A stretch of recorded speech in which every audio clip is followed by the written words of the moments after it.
अस्सलाम वालेकुम गाइस, मेरा नाम है अली और मैं अपने channel daily horror stories by Ali से आपके सामने मौजूद हूँ।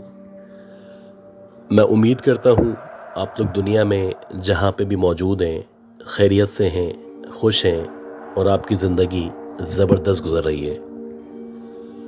अगर आप लोगों ने अब तक मेरे चैनल को सब्सक्राइब नहीं किया तो मैं आपसे रिक्वेस्ट करता हूँ कि आप इसको सब्सक्राइब कर लें। हो सके तो अपने सर्किल में इस चैनल को शेयर करें। अच्छा गाइस, आज की ये जो स्टोरीज़ हैं, ये दोनों स्टोरीज़ हमें मुइज़ साहब ने शेयर की हैं। और ये जो पहला वाला वाक़या है, ये बताते हैं कि ये तकरीबन अब से 25 से 30 साल पहले इनके फादर के साथ पेश आया था। ये बताते हैं कि इनका बुनियादी तौर पे जो ताल्लुक़ है वो सक्कर शहर से है, लेकिन पिछले तकरीबन 40 से 45 सालों से इनकी पूरी की पूरी फैमिली कराची में आके रिहाइश पजीर हो चुकी है। तो जब से ये लोग कराची के अंदर शिफ्ट हुए हैं, जब भी इन लोगों को मौका मिलता है या जब भी छुट्टियां आती हैं तो ये लोग टाइम निकाल के सक्कर की तरफ रवाना हो जाते हैं। वैसे ही 1997 या 96 चल रहा था और दिसंबर का एंड था या जनवरी का शुरू था। इनके फादर सक्कर जाने के लिए कराची की एक बहुत मशहूर ट्रेन है जो कि रात के तकरीबन 11 बजे चला करती है। उस ट्रेन को पकड़ के सक्कर के लिए रवाना हुए। जब ये कराची से निकले थे तो उस वक्त शदीद सर्दी हो रही थी और जैसे जैसे आप हाईवे या फिर अंदरूनी सिंध की तरफ बढ़ना शुरू होते हैं तो नॉर्मली जो सर्दी है वो बढ़ती चली जाती है। आमतौर पे जब लोग रात के औकात में सर्दियों में ट्रेन के अंदर सफ़र करते हैं तो उनकी कोशिश होती है कि ना सिर्फ दरवाजे बंद रखें बल्कि जो भी खिड़कियां हैं उनको भी मुकम्मल तौर पे बंद कर दें। अब इनके फादर ने जो सीट ली थी वो खिड़की के साथ मौजूद थी और इत्तेफाक से किसी भी वजह से इनको बर्थ नहीं मिल सकी थी। खैर, जब ट्रेन चलना शुरू हुई तो 1-1.5 घंटे तक ज़रा शोर रहा, लेकिन जैसे जैसे ट्रेन आगे बढ़ रही थी और जैसे ही इसने हैदराबाद को क्रॉस किया तो तकरीबन जितने भी लोग इनके करीब व जवार में मौजूद थे, सर्दी बहुत ज़्यादा होने की वजह से सबने लिहाफ कंबल ओढ़े हुए थे और तकरीबन जितने भी लोग थे सबके सब लोगों की आंख लग गई थी। इसी तरह इनके फादर की भी आंख लग चुकी थी और ये बताते हैं कि रात के तकरीबन 2 या 2:30 बजे का टाइम था और एकदम से इनके फादर को ऐसा लगा कि जिस सीट के ऊपर ये बैठे हुए हैं उसकी जो विंडो है उस विंडो पे किसी ने नॉक किया है। अब बाहर की तरफ से किसी का नॉक करना किसी भी तरह पॉसिबल नहीं था। खैर, इन्होंने मुसलसल आंखें बंद रखी और ये जो नॉकिंग थी उसको इग्नोर करने की कोशिश करते रहे। अब कुछ देर बाद इनके फादर बताते हैं कि दोबारा से इनको ऐसा महसूस हुआ जैसे किसी ने दोबारा से विंडो पे आके बाकायदा नॉक किया है। हालांकि जो ट्रेन थी वो तकरीबन 80 से 90 मील फी घंटा की रफ्तार से दौड़ रही थी और किसी भी तरह किसी पैसेंजर का विंडो पे लटक के नॉक करना या विंडो की तरफ आना मुमकिन नहीं था। खैर, जब दोबारा से नॉकिंग हुई तो ये बताते हैं कि इनके फादर ने हिम्मत करके आंखें खोली और आहिस्ता आहिस्ता करके ये जो विंडो थी उससे बाहर की तरफ देखना शुरू किया। अब जब इनके फादर बाहर की तरफ देख रहे थे तो ये बताते हैं कि वहां पे ना कोई बंदा मौजूद था, ना किसी बंदे का नामो निशान मौजूद था। बाहर मुकम्मल तौर पे वीराना था, शदीद धुंध हुई हुई थी और बज़ाहिर देखने से ऐसा नहीं लग रहा था कि बाहर की तरफ कोई मौजूद है। अब एकदम से इनके फादर के जहन में आया कि क्यों ना मैं थोड़ी सी हिम्मत पैदा करूं और आहिस्ता आहिस्ता करके खिड़की को खोलूं तो उससे पता चल जाएगा कि शायद ये जो आवाज़ है वो हवा की वजह से आ रही है। खैर, इनके फादर ने आहिस्ता आहिस्ता करके ये जो विंडो थी उसको साइड से हटाना शुरू किया। अब जैसे जैसे विंडो हट रही थी तो जो बाहर का नज़ारा था वो आहिस्ता आहिस्ता करके इनको नज़र आना शुरू हो चुका था। इसके साथ साथ शदीद ठंडी हवा थी जो एकदम से ट्रेन के अंदर की तरफ दाखिल होना शुरू हो चुकी थी।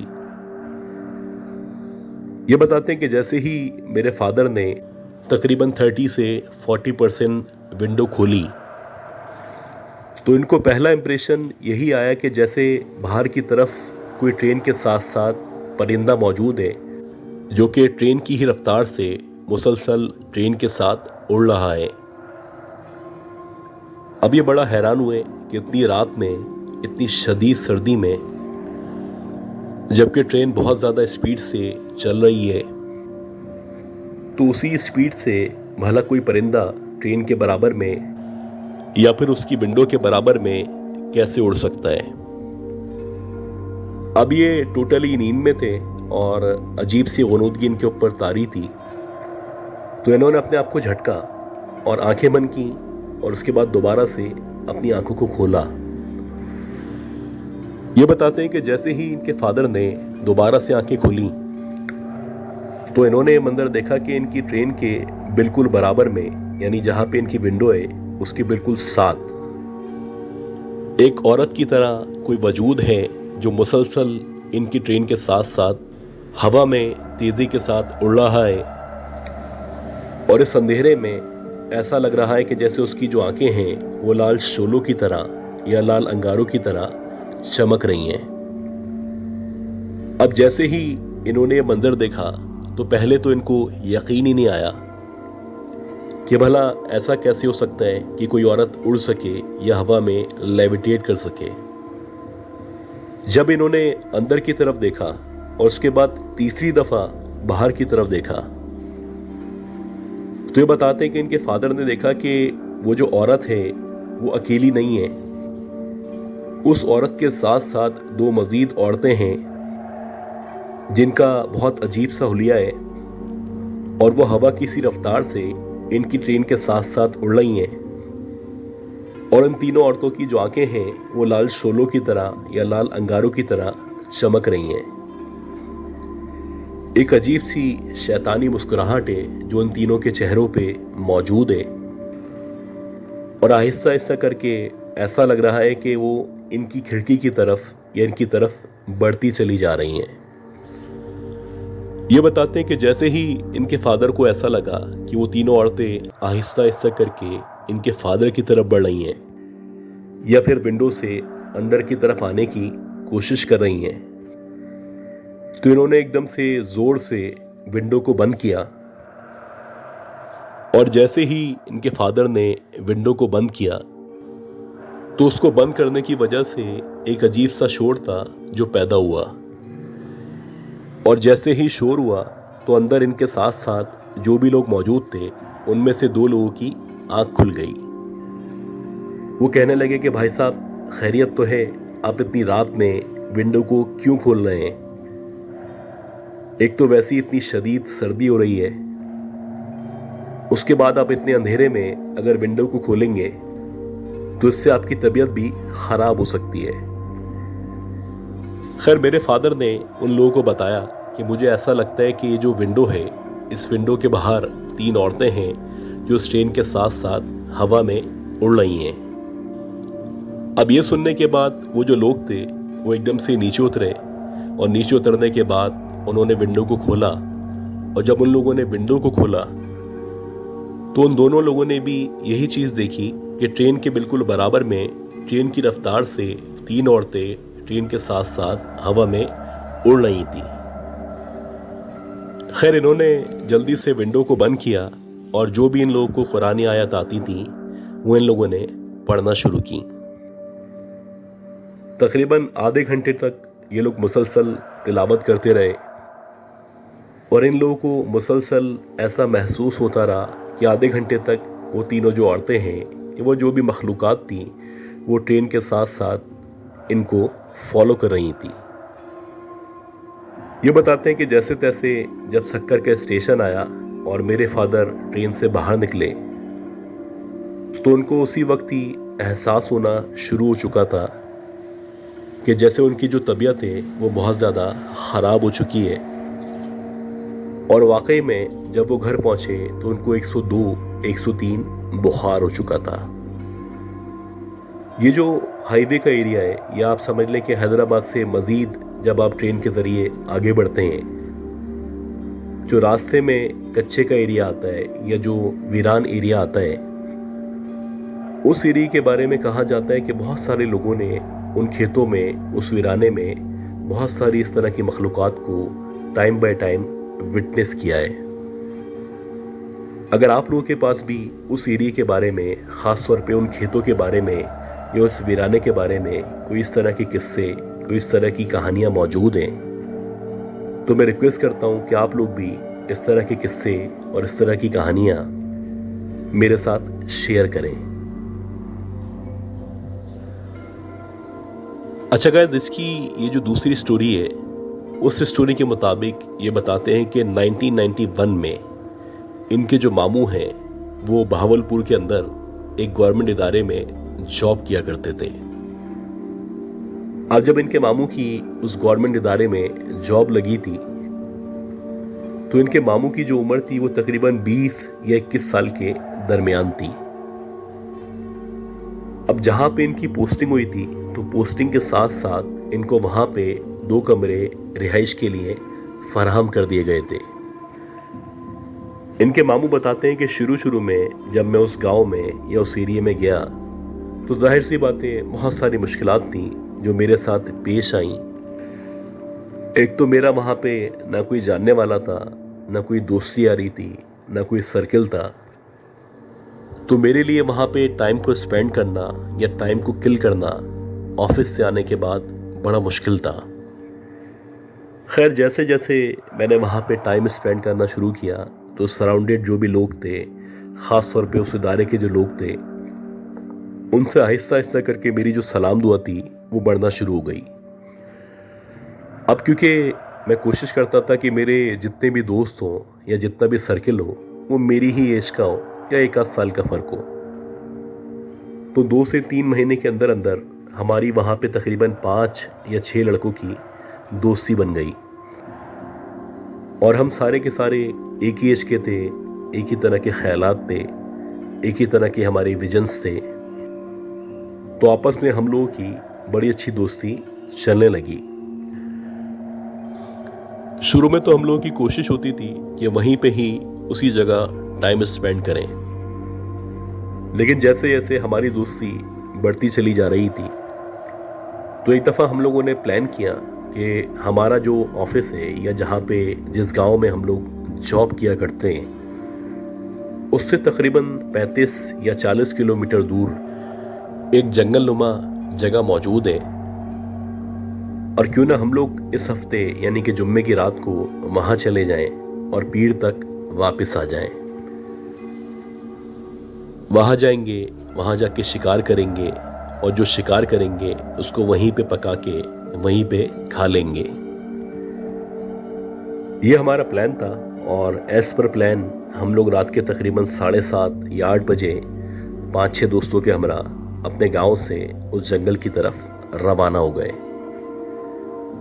35-40 किलोमीटर का रास्ता था और हमारे पास एक पुरानी गाड़ी मौजूद थी। तकरीबन आप समझ लें कि 1 घंटे के अंदर अंदर हम लोग उस जगह पे या उस वीराने में पहुंच चुके थे।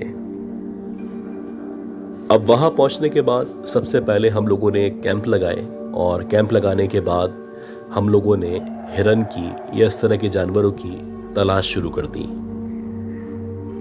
तकरीबन 2 से 3 घंटे तक हम लोग वहाँ पे घूमते रहे, लेकिन इत्तेफाक से ना हमें कोई जानवर नज़र आया, ना कोई इस तरह की चीज़ नज़र आई कि जिसको हम शिकार करके अपने पेट की आग को बुझा सकें।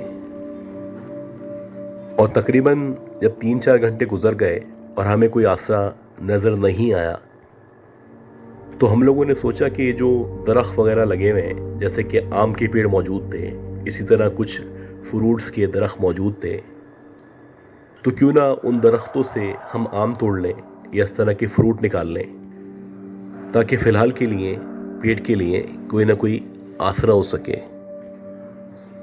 अगले दिन जब सुबह होगी, रोशनी होगी, तो हम किसी जानवर की या किसी हिरन की तलाश करेंगे और फिर उसको शिकार करने के बाद जो हमारा प्लान है उसको वहीं पे पका के खा लेंगे।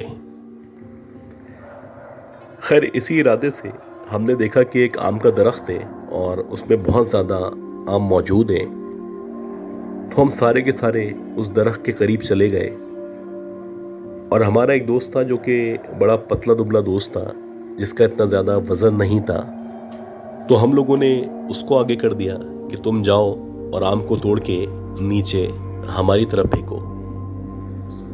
हम 4-5 लड़के नीचे मौजूद थे और वो दरख्त पे चढ़ चुका था। एक एक करके वो आम नीचे फेंक रहा था और हम लोग उनको जमा कर रहे थे।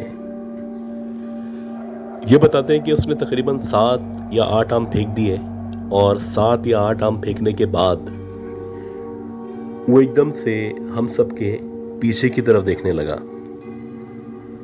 हमने उसको कहा कि भाई आम फेंको, तुम पीछे की तरफ क्या देख रहे हो? तो इस बात का कोई जवाब ना दे। हमने दोबारा उसको बोला कि भाई ऊपर से आम तोड़ो और नीचे फेंको, तुम पीछे की तरफ क्या देख रहे हो? तो उसने एकदम से हमारे पीछे की तरफ जहाँ पे खेत मौजूद थे उस तरफ इशारा करके कहा कि वहाँ पे कोई खड़ा हुआ है। अब क्योंकि हम लोग नीचे मौजूद थे और वो ज़्यादा हाइट के ऊपर मौजूद था, तो जो व्यू उसको नज़र आ रहा था वो हमको नहीं नज़र आ रहा था। खैर, हमने पीछे की तरफ देखा तो वहाँ पे कोई भी मौजूद नहीं था। हम फिर दोबारा उसकी तरफ देखने लगे, फिर उससे बोला कि आम तोड़ो और नीचे फेंको। अब जब हमने उसको तीसरी दफ़ा ऐसे कहा तो उसने आम के दरख्त से नीचे जंप मारी और हम सबको कहने लगा कि जितना तेज़ हो सकता है यहाँ से भागना शुरू करो। अब ये जो कुछ उसने किया वो कुछ सेकंड्स के अंदर किया और नीचे कूदते ही वो भागना शुरू हो गया। अब जैसे ही उसने भागना शुरू किया तो इसी दौरानिये में इनके मामू को एकदम से किसी औरत के हंसने की या कहका लगाने की आवाज़ आना शुरू हुई। अब जैसे ही इस वीरान में, इस जंगल में इनके मामू को किसी औरत के हंसने की या कहका लगाने की आवाज़ आना शुरू हुई तो उनको भी लगा कि कुछ ना कुछ गलत ज़रूर हो रहा है। इससे पहले कि ये लोग भागना शुरू करते कि इन्होंने देखा कि दरख्तों के बीच में से एकदम से एक औरत इनके सामने आके खड़ी हो चुकी है। ये जो औरत है इसका बड़ा अजीब सा हुलिया है, बहुत गंदे संदे कपड़े हैं इसके अलावा उसके जो बाल हैं वो बड़े बिखरे बिखरे, बहुत ही गंदे संदे बाल हैं। लेकिन उसकी जो आई बॉल्स हैं वो मुकम्मल तौर पे सफ़ेद हैं और वो बड़े अजीब से तरीके से इन लोगों की तरफ बढ़ती चली आ रही है। और ना सिर्फ इन लोगों की तरफ बढ़ती चली जा रही है बल्कि मुसलसल अजीब सी आवाज़ में हंस रही है या इनका मजाक उड़ा रही है। ये बताते हैं कि मामू ने जैसे ही उसके पाँव के ऊपर गौर किया तो वो बताते हैं कि उसके जो पाँव थे वो मुकम्मल तौर पे उल्टे थे और इनके मामू को देखते ही यकीन आ चला था कि इनका सामना एक चुड़ैल से, एक पिछल पैरी से हो चुका है। ये देखते ही इनके मामू ने भी, उनके दोस्तों ने भी अपने उस दोस्त के पीछे भागना शुरू कर दिया जो इन सबसे पहले उस औरत को या उस पिछल पैरी को देख चुका था।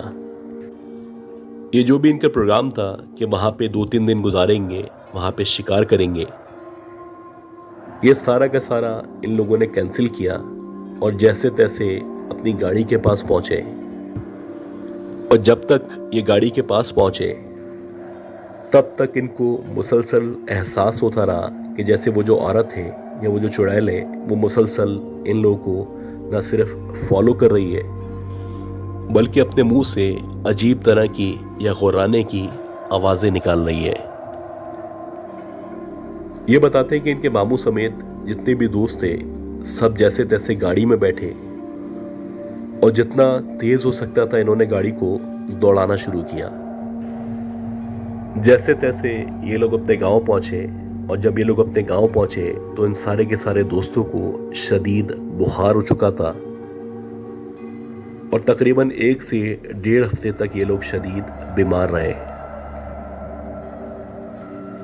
गाइस, उम्मीद करता हूँ ये जो स्टोरीज मैंने शेयर की हैं ये स्टोरीज आप लोगों को पसंद आई होंगी। अगर आप लोगों को ये स्टोरीज पसंद आई हैं तो प्लीज़ मेरे चैनल को लाइक करें, सब्सक्राइब करें, शेयर करें। दुआ करेगा अल्लाह ताला मुझे, मेरी फैमिली को, हम सबको सेहत दे, ज़िंदगी दे, कामयाबी दे।